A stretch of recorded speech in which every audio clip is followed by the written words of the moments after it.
Gruziyaning Svanidze Olive Oil kompaniyasi rahbari Xalqaro zaytun kengashining faxriy prezidenti Georgiy Svanidze boshchiligidagi delegatsiya a'zolari kuni kecha Surxondaryo viloyatida bo'lishdi. Tashrif davomida delegatsiya dastlab akademik Mahmud Mirzayev nomidagi bog'dorchilik, uzumchilik va vinochilik ilmiy tadqiqot institutiga qarashli Bandixon ilmiy tajriba stansiyasi faoliyati bilan tanishdi. Hozirgi lavhamizda shu haqida so'z yuritiladi.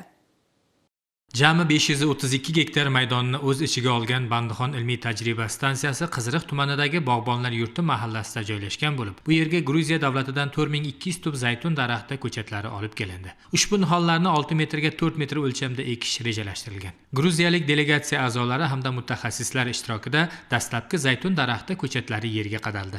Akademik Mahmud Mirzayev nomidagi bog'dorchilik, uzumchilik, vinochilik ilmiy tadqiqot institutiga qarashli Bandixon ilmiy tajriba stansiyasi hududida hozirgi kunda Gruziya davlati bilan birga hamkorlikda 10 gektar zaytun bog'i tashkil qilinyapti. Surxondaryo iqlim sharoitida zaytun bog'ini bo'lishini isbotlab berishimiz kerak. Zaytun bog'imiz kelajakda agar samarasini bersa, Surxondaryoga 1000 gektar zaytun bog'i tashkil qilish niyatida hamkorlik ishlari olib borilmoqda.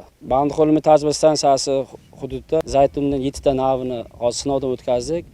Shu 7 ta navdan ajratib olib bog' tashkil qilyapmiz.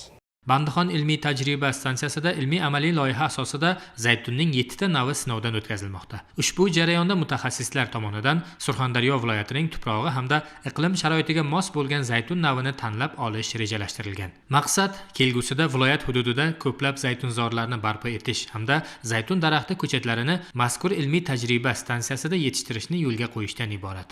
Gruziya iqlimi bizning Surxondaryo viloyatining iqlimiga mosligi hisobga olinib, Gruziyada ko'chat yetishtirilgan, olib kelib ekilinyapti. Dunyo bozorida ham zaytun mevasiga, moyiga talab juda yuqori. Buni oziq-ovqat sanoatida, parfumeriyada ishlatish mumkin. Tibbiyot sohasida ham ishlatiladi moylari. O'rtacha bir tubdan 35-40 kilogacha hosil olinishi mo'ljallanyapti. Gruziya mutaxassislari bilan maslahatlashgan holda 1 gektarga 400 ta ko'chat ekishdi. Kelishdik ular bilan, shu sxemada ekyapmiz. Dastlabki bosqichda 10 gektar yerga zaytun daraxti ko'chatlari ekilayotgan bo'lsa, kelgusida viloyat bo'yicha jami 1000 gektar maydonda zaytun plantatsiyalarini yaratish rejalashtirilgan.